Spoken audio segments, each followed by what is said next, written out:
Welcome to the Prophecy Club. I'm going to do something that we rarely, almost never, ever do. I'm going to play the audio of our last two DVDs, our most recent DVDs. Now, I'm only going to play about half of the audio. Obviously, I'll play the whole thing. Why buy the cow if you get the milk free? But the point is, I'm going to try to really encourage you. Look, I've said it before. I'll say it again.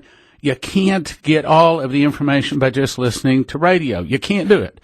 Yes, I'm going to encourage you to get my charts. You can download those free.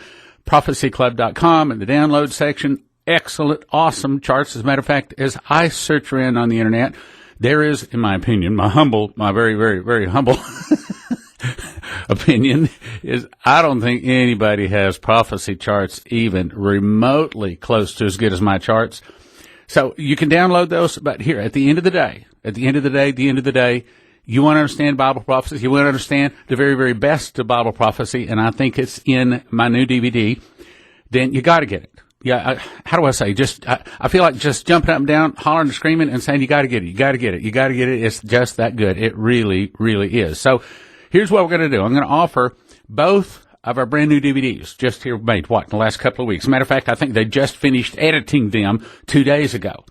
Brand new for an amazing offer. Okay, here's the deal. The newest one, 17 Secrets in the Feasts and in the Trumpets. Topics are the coronation of Jesus, the barley and wheat harvest. I promise you don't know this. Secrets in the Feasts and the Trumpets. Feast revelations in the last 7 months. You don't know that either. It's all new revelation, and it ain't been out no place. Excellent, excellent, excellent. Matter of fact, then Bree just did, I thought, an amazing job in her new DVD called Is Trump Our Patrick Henry? Bree's mother was a descendant of the patriot, Patrick Henry. And she reveals shocking, never released private family records and bloodlines to give you a true history, how God used Patrick Henry and Donald Trump to save America. Henry, like Trump, was a fantastic orator. Henry could have become our first president. Henry and Trump are both blue-collar populist leaders. Bree is going to show you in this DVD how Patrick Henry was even more the hero than American history led him out to be, even more so than Jefferson, Washington. He instigated the revolution, saved America from the control of the global elite, much like Trump is battling today. Matter of fact, I think the thing that I learned is the most is the same things that we are battling today, the same ruling elite, the same evil Democrats on the wrong side. He was doing the same thing. And Bree was extremely well researched. I'm going to say these are both really, really good DVDs. $30 each, normally gift of $60. However, get them at prophecyclub.com right now. Both of them gift of $45. Yes, it goes for a good cause, but you're going to be very informed. You will really, I promise, you will like both these DVDs. Really good. Prophecyclub.com is Trump, our Patrick Henry, and 17 Secrets in the Feasts and the Trumpets. I'll give you a little bit more. 17 Secrets in the 7 Feasts and the 7 Trumpets. You want to understand what's going on? Get those 2 DVDs. All right, here's what we're going to do. I'm going to go on over and start playing part of the audio of the DVD, Is Trump Our Patrick Henry? Dr. Bree Keyton. Our topic today is Trump Our Patrick Henry? Your speaker holds 2 doctorates. She's prayer walked in 50 countries spanning 6 continents. She's rescued and led over 70,000 pygmies to Jesus. Author of 9 books and 10 DVDs. Will you help me welcome Dr. Bree Keyton? Is Trump our Patrick Henry? We're going to find out today. Patrick Henry was one of the greatest men that's ever lived in the United States of America. He was almost a holy man, and we're going to find out a great deal about him today. It's important, I just want to remind you, to get a hold of the previous DVDs that we've made here. And America's War in the Heavenlies will tie in very closely with what I'm saying today, plus Releasing the Glory and Explosive Prayer Strategies. These are very powerful DVDs that will dovetail with the one we're going to do today. This speech is focused on the origins of America, the comparison to President Trump to Patrick Henry. Their similarities are striking, but they are not 100%. You will see differences as well. It's not meant to be a sweeping overview of the Revolutionary War. It's meant to focus in on the individuals that helped get us where we are today. Now, you see here we have President Trump, Make America Great Again. And then we have Patrick Henry. This is a statue of him, but very similar to the way he looked. Give me liberty or give me death, which was his famous speech. But we're going to find out that's the very tip of the iceberg. That's not the whole of the man, nor even a smidgen of all that he accomplished in his mighty walk with the Lord. Patrick Henry, like President Trump, was a fantastic orator. Henry could have become our first president. This is something quite remarkable, and you will find out in a little while how that came to be. Both Henry and Trump were blue-collar, populist, patriot leaders. And you say, well, Trump was a multi-millionaire or billionaire. Yes, but you know, he always worked with his workers. He got out there in a hard hat, ran the equipment, made friends with his people, even promoted some of his workers to CEOs. He even went out on the streets and he would walk, and he found a woman, one particular story that I remember, he found an African-American woman in a ditch on the street, homeless and desperate, and he took her inside on an evening when his family was celebrating Christmas. And she came in and had a wonderful party with them. They all fell in love with her. They trained her, and she is now CEO of one of his top companies. And there are so many stories like that. Patrick Henry was much the same. He would go out and find people who were in trouble, pay to get them out of jail, and teach them and set them out and lead them to the Lord. So he was a mighty evangelist. Patrick Henry's father was an immigrant from Edinburgh, Scotland. He was an educated man, but he did not complete his degree. He raced over to America. God spoke to him, and he came here. Trump's mother was an immigrant from Scotland. Isn't that interesting? Both of their relatives and all their relatives were strongly influenced in their Christianity, and they influenced their children. Patrick Henry participated in the first Great Awakening in the United States of America. He became one of the greatest gospel revival political leaders of his day. President Trump's aunts, Peggy and Christine Smith, prayed in the Lewis Awakening. They were the instrumental people who prayed in one of the greatest awakenings the world has ever seen, from 1949 to 1953. And that's in one of my previous DVDs, America's War in the Heavens, a lot of information. Trump's Scottish relatives, the Smiths and the MacLeods, led this great revival. So we see that there are so many similarities, and there's even more. Henry, like Trump, was a fantastic orator. Henry could have become our first president. Patrick Henry's father, immigrant from Scotland. In 1775, Patrick Henry made a famous speech which moved the Americas we have now away from the elite globalism to sovereignty. You see, in his day, King George III, a wicked tyrant who was literally insane, was destroying the colonies and crushing them with taxes and abuse, and we'll find out about that later. What's happening today? Trump is trying to make America great again, but he is fighting the global elite. He is fighting the deep state. He is fighting everybody, the press. So there's a lot of similarities between what the two men experienced. Patrick Henry never drank liquor nor smoked in his life. He did not cuss. President Trump does not drink or smoke. And so another similarity. Both Trump and Henry believed in large families. Patrick Henry had 18 children, and Trump has a large and extended family. Patrick Henry's daughter, Anne, married a colonel named William Christian. Trump's great-grandfather's name was Christian Christ.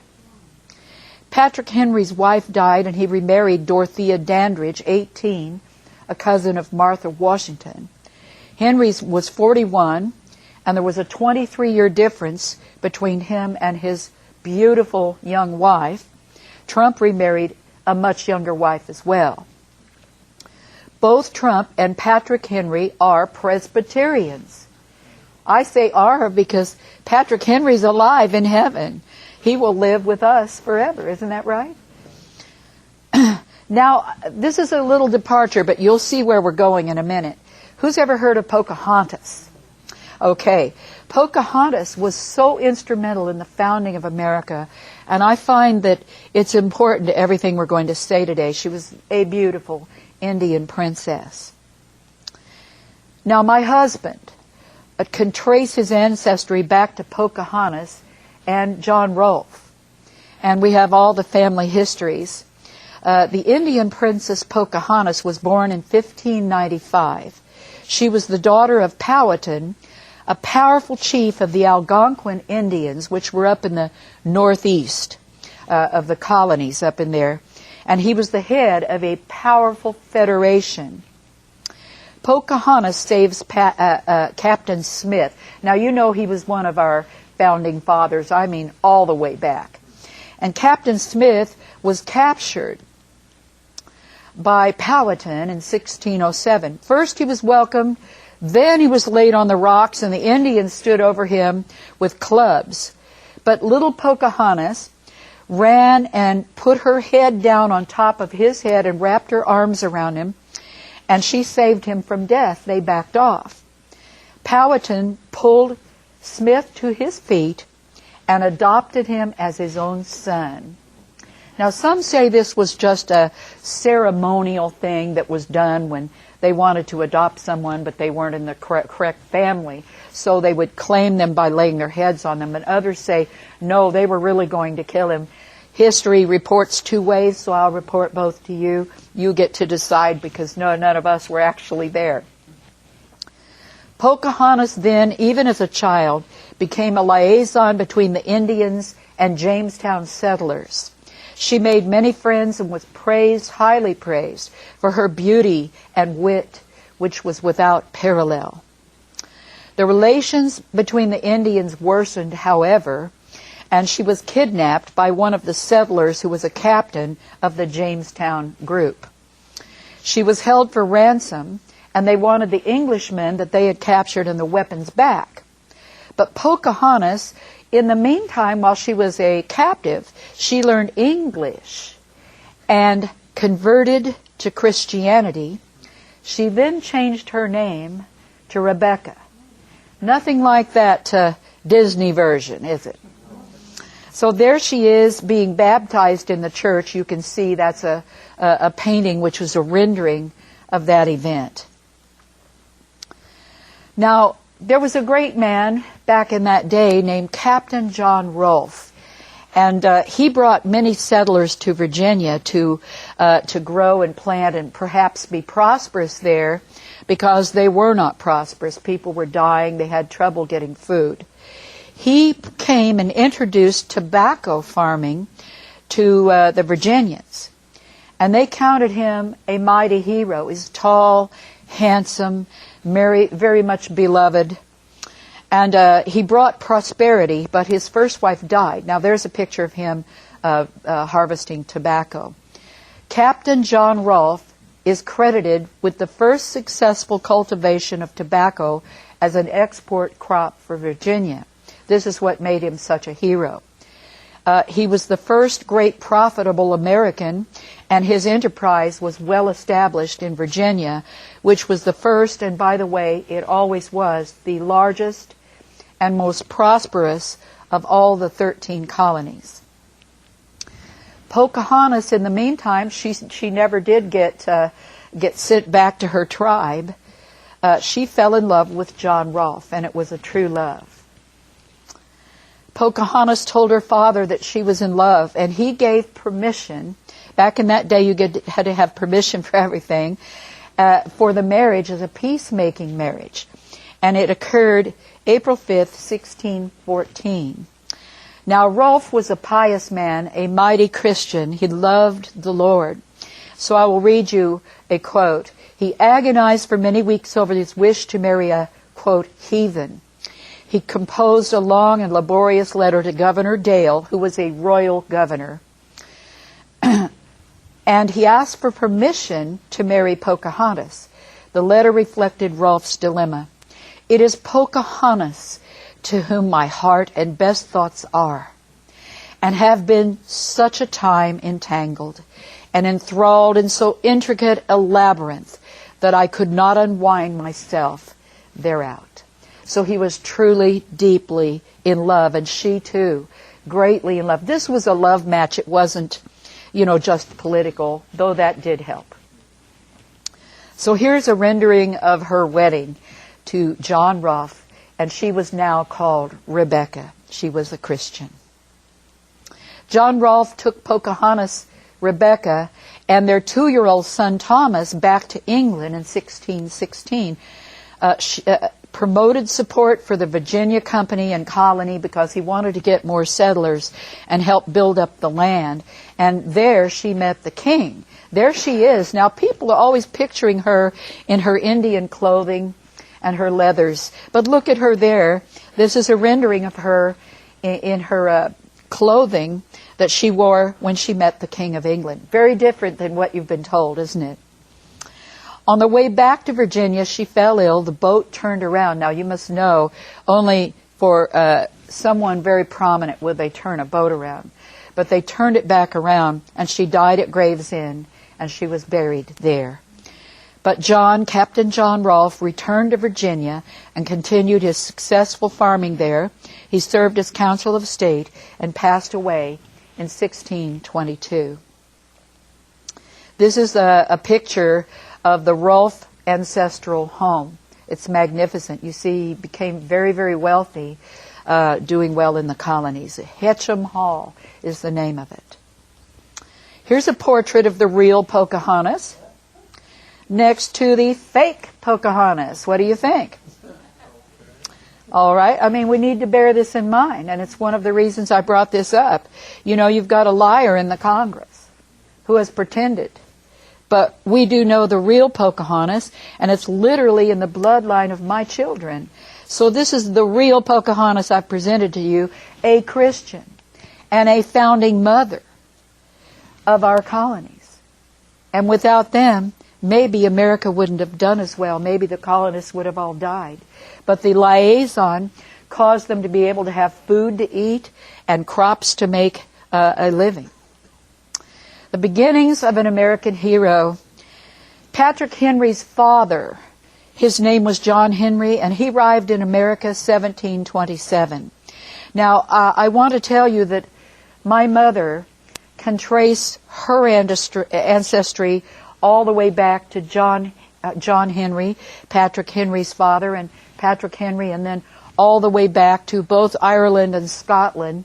And so her people were here in the 1500s.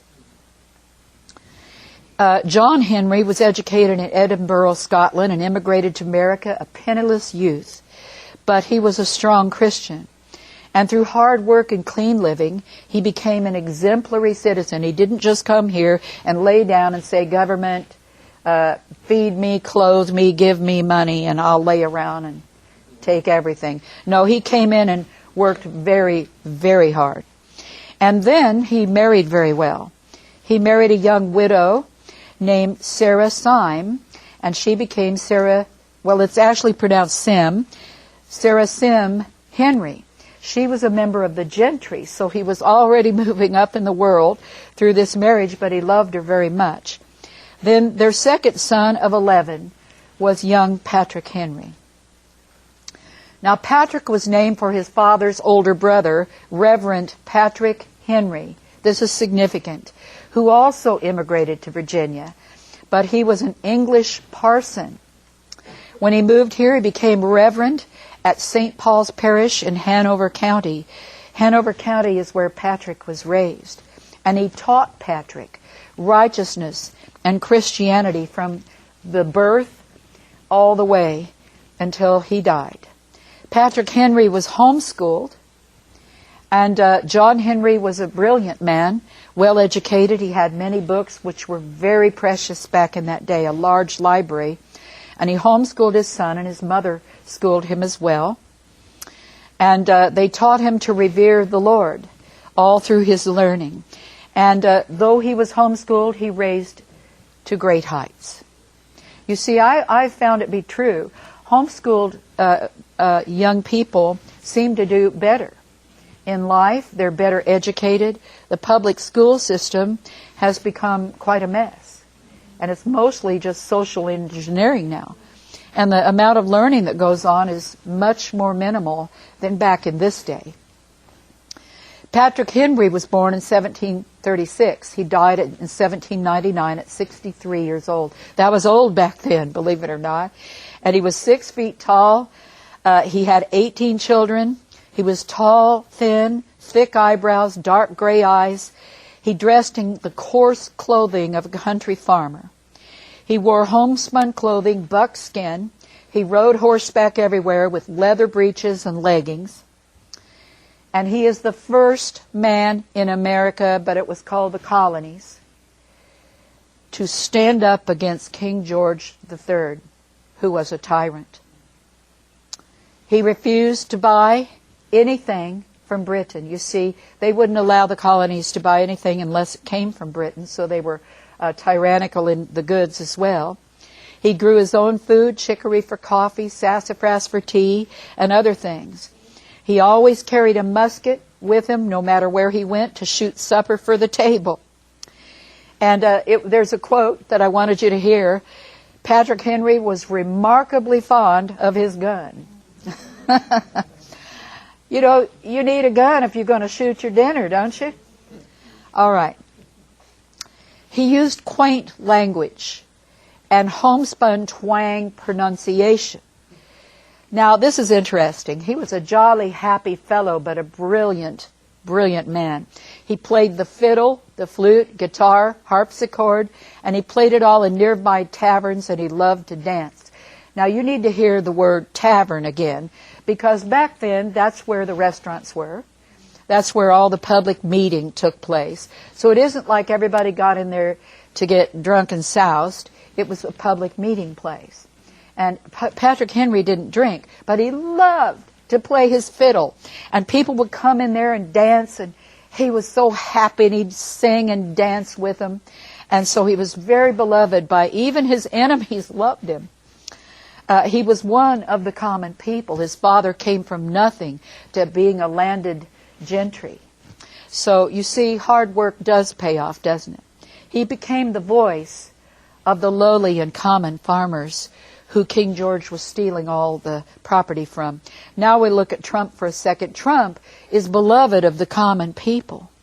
He has stood up and spoken out against all the injustice, has he not? And his gritty, no-nonsense speech has made him beloved. And he is a true patriot. Is he perfect?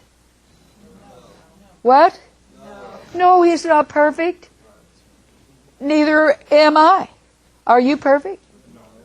You see, I want you to know some of the things they're bringing out in the news now, that was before he knew Jesus. That was before he knew Yeshua HaMashiach. And so he was an unsaved man. But you see now, he does know Jesus. And there's been a transformation. Is he perfect now?